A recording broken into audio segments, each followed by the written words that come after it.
आपके साथ मैं हूं प्रिया खरे और आइए अब बुलेटिन की शुरुआत करते हैं। बुलंदशहर के थाना पहासू क्षेत्र के गांव अटेरना से एक चौंकाने वाली खबर सामने आई है, जहां एक शादी समारोह में थूक जिहाद का मामला बताया जा रहा है। बताया यह भी जा रहा है कि दलित परिवार की बेटी की शादी में दावत के दौरान तंदूर पर रोटियां बना रहा दानिश नाम का युवक रोटियों पर थूकता हुआ कैमरे में कैद हुआ। ये वीडियो सोशल मीडिया पर तेजी से वायरल हो गया। घटना का पता लगते ही बारातियों में भारी आक्रोश फैल गया और मौके पर जमकर हंगामा हुआ। स्थानीय लोगों ने आरोपी दानिश को पकड़कर पुलिस के हवाले कर दिया। पुलिस ने मामला दर्ज कर जांच शुरू कर दी है। अब सबसे बड़ा सवाल ये उठता है कि आखिर ऐसी गंदी हरकत करने के पीछे आरोपी की मंशा क्या थी।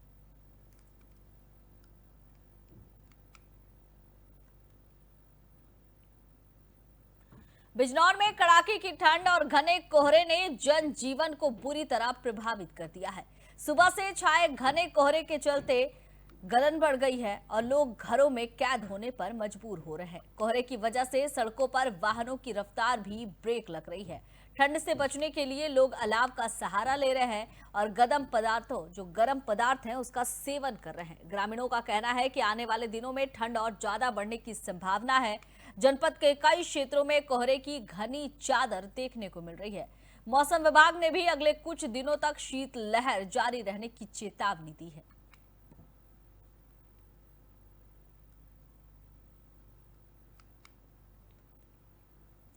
उत्तर प्रदेश के बांदा जिले से एक हैरान कर देने वाला मामला सामने आया है, जहां मामूली विवाद ने खून खराबे का रूप ले लिया। तिंदवारी थाना क्षेत्र के खोंडा गांव में एक ही परिवार के दो पक्षों के बीच भैंस का चारा खाने को लेकर विवाद शुरू हुआ। बताया जा रहा है कि एक पक्ष की भैंस ने दूसरे पक्ष की नाद से चारा खा लिया, जिसके बाद बात इतनी बढ़ गई कि फावड़े से हमला कर दिया गया। हमले में गंभीर रूप से घायल युवक विनीत को जिला अस्पताल से मेडिकल कॉलेज और फिर कानपुर रेफर किया गया है, लेकिन रास्ते में ही उसकी मौत हो गई। मृतक के चाचा अशोक ने बताया कि विवाद पूरी तरह आपसी था, मगर विपक्षियों ने बेरहमी से हमला किया। फिलहाल पुलिस ने शव को पोस्टमार्टम के लिए भेज दिया है और आरोपियों की गिरफ्तारी के लिए दबिश जारी है। यह घटना समाज में बढ़ती असहिष्णुता और संवेदनहीनता पर बड़ा सवाल खड़ा करती है। मामला ये था कि पड़िया बड़े भाई की हमारे लड़ौली में आ गई, तो हमारा वो विनीत ने हाँक दिया, जो ख़त्म हुआ है। हाँक दिया, उनका टिक्का है हाँका था, यही में उन लोगों ने मार दिया। जनपद बांदा थाना तिंदवारी के खोड़ा गांव में पट्टीदारों के मध्य भैंस के नाम से चारा खा लेने को लेकर के विवाद हुआ, जिसमें एक पक्ष के विनीत नाम के व्यक्ति को दूसरे पक्ष के फावड़े के पीछे की तरफ से चोटें पहुंचाई गई। चोटेल हालत में विनीत को बांदा ले जाया गया। बाद में इलाज के लिए उसे कानपुर रिफर किया गया। रास्ते में ले जाते समय उसकी मृत्यु हो गई। शव को वापस बांदा लाया गया। फिर इनके द्वारा पुलिस को सूचना दी गई। पुलिस के द्वारा पंचायतनामा पोस्टमार्टम की कार्रवाई कराई गई और जो मृतक विनीत है उसकी मां की तरफ से जो तहरीर प्राप्त हुई है, उसके आधार पर उसके चाचा, मृतक विनीत के चाचा बड़कू और दो बड़कू के लड़के हैं अनित और सुनीत, इनके विरुद्ध अभियोग पंजीकृत किया गया है और इसमें जो भी साक्ष्य संकलन और अग्रिम विधिक कार्रवाई। हापुड़ से इस वक्त की बड़ी खबर सामने आ रही है, जहां एक युवक की हत्या से इलाके में सनसनी फैल गई। बताया जा रहा है कि अरमान नाम के युवक की कुछ लड़कों ने चाकू से गोद कर निर्मम हत्या कर दी।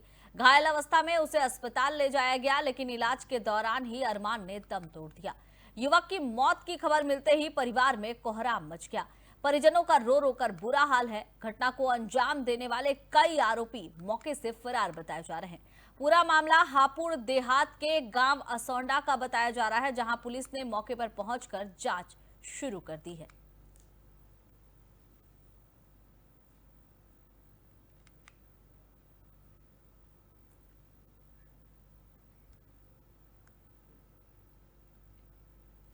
बुलंदशहर के अहमदगढ़ थाना क्षेत्र से बेहद ही सनसनीखेज मामला सामने आया है।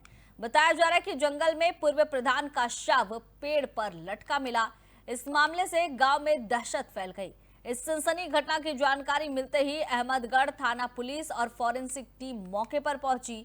वैसे आपको बता दें कि अहमदगढ़ थाना पुलिस घटना की गहन जांच पड़ताल में पूरी तरह से जुट चुकी है और ये जानने की कोशिश कर रही है कि आखिर ये पूरा मामला क्या है, आखिर क्या ये आत्महत्या है या फिर इसकी वजह कुछ और है। बुलंदशहर में पूर्व प्रधान का शव पेड़ पर लटका मिला है और इसके बाद पुलिस पहुंची है। मौके पर जांच पड़ताल की जा रही है, लोगों से पूछताछ भी की जा रही है कि आखिर ये आत्महत्या का मामला है या फिर इसके पीछे की वजह कुछ और है।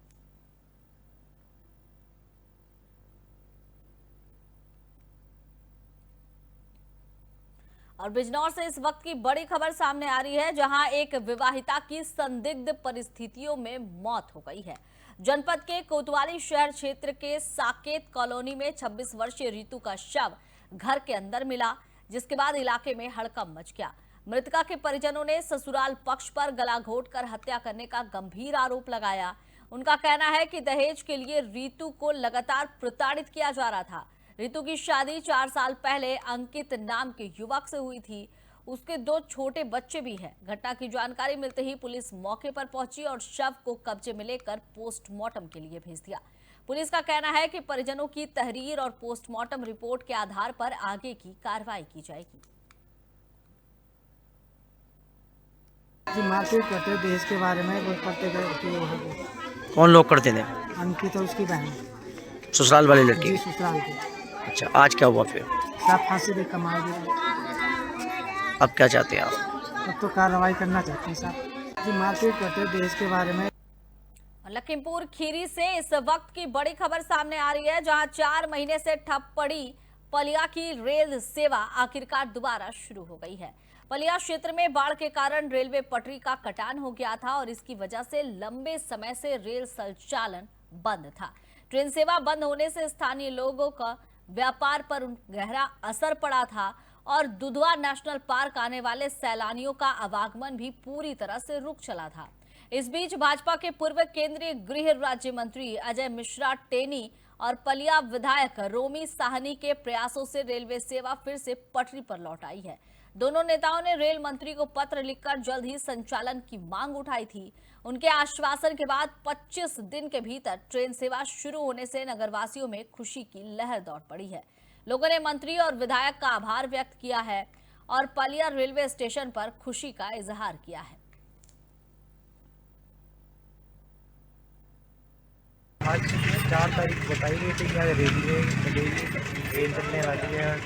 आज पहली बार क्रॉसिंग बन गया है 4 महीने के बाद में। आज 4 महीने के बाद व्यापारियों के अंदर बहुत उल्लास होगा, खुशी होगी कि आज ट्रेन चलने जा रही है। बहुत अनशन के बाद ये ट्रेन चालू हो रही है, बहुत हड़तालें हुई हैं। आज 4 तारीख से इस वक्त की चौंकाने वाली खबर सामने आई है, जहां जमीन नापने पहुंचे अधिकारियों के सामने ही दबंगों ने एक परिवार पर लाठी डंडे से हमला कर दिया।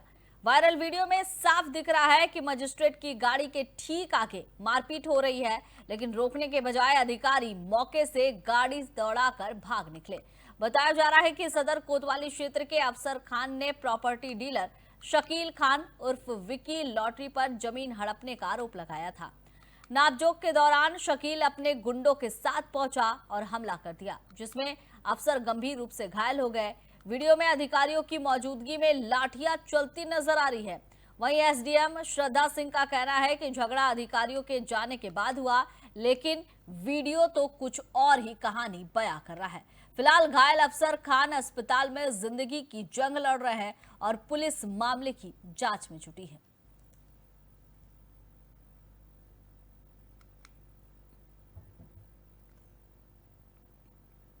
और हरिद्वार से बड़ी खबर है, जहां सिडकुल क्षेत्र में अवैध खनन का खेल थमने का नाम नहीं ले रहा है।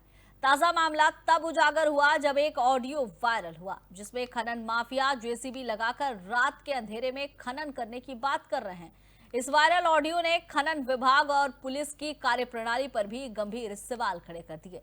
स्थानीय लोगों का आरोप है कि कई बार सूचना देने के बावजूद भी विभाग कार्रवाई नहीं कर रहा है, जिससे माफियाओं के हौसले बुलंद है।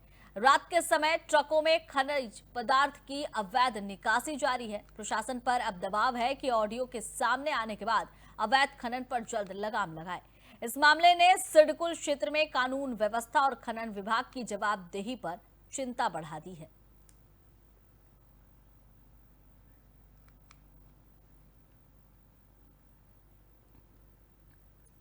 और उत्तराखंड से बड़ी खबर है, जहां जल्द ही 5वां धाम यानी सैन्य धाम स्थापित होने जा रहा है। राज्यसभा सांसद नरेश बंसल ने बताया कि उत्तराखंड में केवल तीर्थों की भूमि है, बल्कि वीर जवानों की भूमि भी ये है। उन्होंने कहा कि प्रदेश के हर परिवार से एक नौजवान सेना में शामिल होकर देश की सेवा करता है और सीमा पर मातृभूमि की रक्षा करता है। ऐसे वीर जवानों के बलिदान को स्मरण रखने के लिए प्रधानमंत्री नरेंद्र मोदी के द्वारा सैन्य धाम की स्थापना का संकल्प लिया गया था। ये धाम वीर जवानों की शौर्य गाथा और उनकी वीरता को यादगार बनाने का काम करेगा। सैन्य धाम से श्रद्धालु और सामान्य नागरिक वीर जवानों को सम्मानित कर सकेंगे। जल्द ही ये परियोजना पूरा होने के बाद उत्तराखंड का गौरव बढ़ाने वाला ये साबित होगा। जिस प्रकार से तीर्थाटन के क्षेत्र में उत्तराखंड चार धाम और हेमकुंड साहिब को लेकर गौरवान्वित है, यहाँ पर ये तीर्थाटन की भूमि है, तीर्थों की भूमि है, उसी प्रकार से ये एक वीर भूमि भी है और वीरता के नाम पर यहाँ पर प्रत्येक लगभग औसत परिवार से एक व्यक्ति सेना में है, सीमाओं की रक्षा करता है, मातृभूमि के लिए अपना बलिदान देता है। तो ऐसा उनकी स्मृति में जिन्होंने देश की रक्षा में अपना बलिदान दिया है, यहाँ पर 5वां धाम सैन्य धाम बनाने का संकल्प हुआ है। मुझे लगता है कि वो पूरा हो जाएगा और माननीय प्रधानमंत्री जी के द्वारा उसका उद्घाटन होने की संभावना है। जिस प्रकार से तीर्थाटन के क्षेत्र में और वाराणसी में जब दीपों से जगमगाती गंगा लहराती है तो लगता है जैसे देवता खुद पृथ्वी पर उतर आए हों। हर साल की तरह इस बार भी काशी में देव दीपावली का पर्व पूरे भव्यता और श्रद्धा के साथ मनाया जाएगा। लेकिन इस बार का पर्व बेहद ही खास है क्योंकि इस बार शिववास योग और भद्र संयोग दोनों ही साथ बन रहे हैं। ज्योतिष आचार्य के मुताबिक ये दुर्लभ योग कई सालों के बाद बन रहा है, जो इस बार की देव दीपावली को और भी शुभ बना देगा। देखिए रिपोर्ट। पंचांग के अनुसार देव दीपावली का पर्व 5 नवंबर को मनाया जाएगा। पूर्णिमा तिथि 4 नवंबर की रात 10:36 से शुरू होकर 5 नवंबर शाम 6:48 तक रहेगी। इस दौरान गंगा घाटों पर लाखों दीप जलाकर श्रद्धालु मां गंगा की आरती करेंगे। संध्या काल की गंगा आरती का शुभ मुहूर्त शाम 5:15 से लेकर 7:50 तक रहेगा। कहा जाता है कि देव दीपावली के दिन देवता खुद गंगा में स्नान करने उतरते हैं, इसलिए इस दिन श्रद्धालु पवित्र नदियों में स्नान और दान पुण्य करते हैं। वाराणसी मस्ती घाट से लेकर दशाश्वमेध घाट तक दीपों की पंक्तियां जलाकर श्रद्धालु भगवान शिव और मां गंगा की आराधना करते हैं। पूरा शहर सुनहरी रोशनी से नहा उठता है। इस बार देव दीपावली पर भद्रा का साया भी रहेगा, लेकिन चिंता की बात नहीं, क्योंकि भद्रा इस दिन स्वर्ग लोक में रहेगी, जिसका प्रभाव पृथ्वी लोक पर नहीं पड़ेगा। शाम को जैसे ही भद्रा समाप्त होगी, शिववास योग शुरू हो जाएगा, जो भगवान शिव और माता पार्वती की पूजा के लिए अत्यंत शुभ माना गया है। पूजा विधि के अनुसार भक्तों को ब्रह्म मुहूर्त में उठकर स्नान के बाद घी या तिल के तेल का दीप जलाना चाहिए। भगवान शिव और विष्णु की पूजा कर शाम के समय घर और मंदिरों में दीपक जलाए जाते हैं। भक्त शिव चालीसा और विष्णु सहस्त्र नाम का पाठ करते हैं और अंत में आरती कर पुण्य प्राप्त करते हैं। कहा जाता है कि इस दिन दीप दान करने से समस्त पापों का नाश होता है और सौभाग्य की प्राप्ति होती है। देव दीपावली सिर्फ एक त्योहार नहीं, बल्कि काशी की आत्मा है, जहां आस्था, श्रद्धा और भक्ति एक साथ उजाला फैलाती है। इस साल शिववास योग में मनाई जाने वाली देव दीपावली न सिर्फ दुर्लभ है, बल्कि हर भक्त के लिए आध्यात्मिक आनंद और दिव्य ऊर्जा का अनोखा अनुभव लेकर आएगी। पंचांग के अनुसार देव दीपावली का पर्व 5 नवंबर। बिहार विधानसभा चुनाव का माहौल अब पूरे जोश में है। हर पार्टी और नेता जनता का दिल जीतने के लिए अलग अलग तरीके आजमा रहे हैं और इसी बीच कांग्रेस सांसद और लोकसभा में विपक्ष के नेता राहुल गांधी ने एक ऐसा कदम उठाया जिसने सबका ध्यान खींच लिया। उन्होंने चुनाव प्रचार के दौरान जनता से जुड़ने का अनोखा तरीका अपनाया। तालाब में उतरकर मछली पकड़ना, आरएसएस बैन पर भी उन्होंने कई कुछ सवाल भी दागे, लेकिन अब जो राहुल गांधी का रूप है वो कहीं ना कहीं लोगों को पसंद आ रहा है। देखिए रिपोर्ट।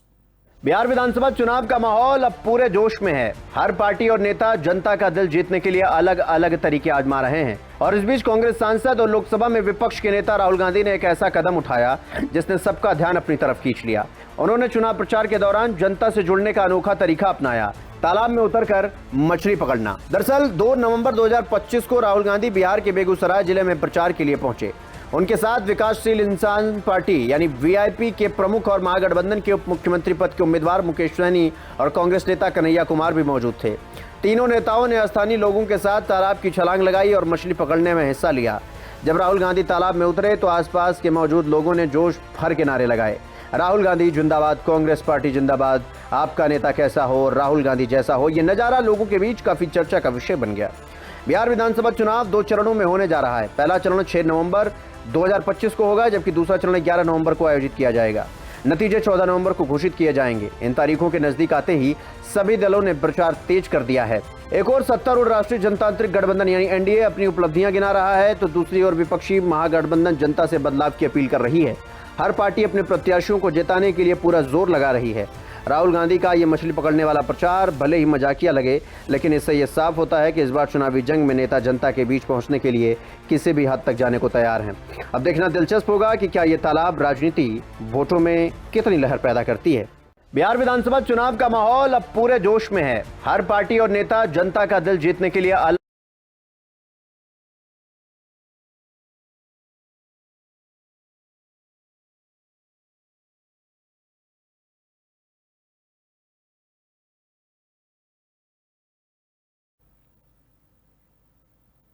राजनीति में कुछ सवाल कभी पुराने नहीं होते। हर चुनाव और हर भाषण में फिर से उभर आते हैं। ऐसा ही एक सवाल है, क्या सरदार वल्लभ भाई पटेल ने वाकई आरएसएस पर बैन लगाया था? हाल में ही कांग्रेस अध्यक्ष मल्लिकार्जुन खड़गे ने पटेल की जयंती पर कहा कि आरएसएस पर प्रतिबंध लगना चाहिए, जैसा सरदार पटेल ने लगाया था। और इस बयान से फिर से सियासी माहौल गर्म हो चला है। देखिए रिपोर्ट। राजनीति में कुछ सवाल कभी पुराने नहीं होते। हर चुनाव और हर भाषण में फिर से उभर आते हैं। ऐसा ही एक सवाल है कि क्या सरदार वल्लभ भाई पटेल ने वाकई में आरएसएस पर बैन लगाया था? हाल ही में कांग्रेस अध्यक्ष मल्लिकार्जुन खड़गे ने पटेल की जयंती पर कहा कि आरएसएस पर प्रतिबंध लगाना चाहिए, जैसे सरदार पटेल ने लगाया था। इस बयान से फिर से सियासी माहौल गर्म हो गया। यह विवाद 1948 से जुड़ा हुआ है, जब महात्मा गांधी की हत्या हुई थी। 30 जनवरी 1948 को नाथूराम गोडसे ने गांधी जी को गोली मार दी। इस घटना ने पूरे देश को झकझोर दिया और गृह मंत्री के रूप में सरदार पटेल पर शांति बहाल करने की जिम्मेदारी आई। महात्मा गांधी की हत्या के कुछ ही दिन बाद यानी 4 फरवरी 1948 को सरकार ने राष्ट्रीय स्वयंसेवक संघ यानी आरएसएस को गैर कानूनी संगठन घोषित कर दिया। सरकार ने कहा कि देश में नफरत और हिंसा फैलाने वाली ताकतें आजादी को खतरे में डाल रही हैं। यह प्रतिबंध करीब 17 महीने तक चला। इस दौरान आरएसएस नेताओं ने कई बार बैन हटाने की कोशिश की, लेकिन पटेल अडिग रहे। उन्होंने लिखा कि आरएसएस की गतिविधियां सरकार और समाज के लिए खतरा हैं और उनमें सांप्रदायिक जहर भरा है। बाद में आरएसएस प्रमुख MS गोलवालकर ने पटेल से मुलाकात की और बैन हटाने की मांग की। पटेल ने कहा कि संघ को लिखित संविधान बनाना होगा, लोकतांत्रिक तरीके से काम करना होगा और राजनीति से दूर रहना होगा। जब गोलवालकर ने ये शर्तें मान ली तो 11 जुलाई 1949 को प्रतिबंध हटा लिया गया। आज भी इस मुद्दे पर कांग्रेस और बीजेपी आमने सामने हैं। कांग्रेस कहती है कि पटेल उनकी विरासत हैं, जबकि बीजेपी उन्हें आयरन मैन ऑफ इंडिया कहती है। सच्चाई यही है कि सरदार पटेल ने आरएसएस पर बैन लगाया था, लेकिन वो अस्थायी नहीं था। जब संघ ने अपनी छवि सुधारने और लोकतांत्रिक ढंग से काम करने का वादा किया तो बैन हटा लिया गया। राजनीति में फिलहाल इस बुलेटिन में बस इतना ही। आप देखते रहिए 4 TV। नमस्कार।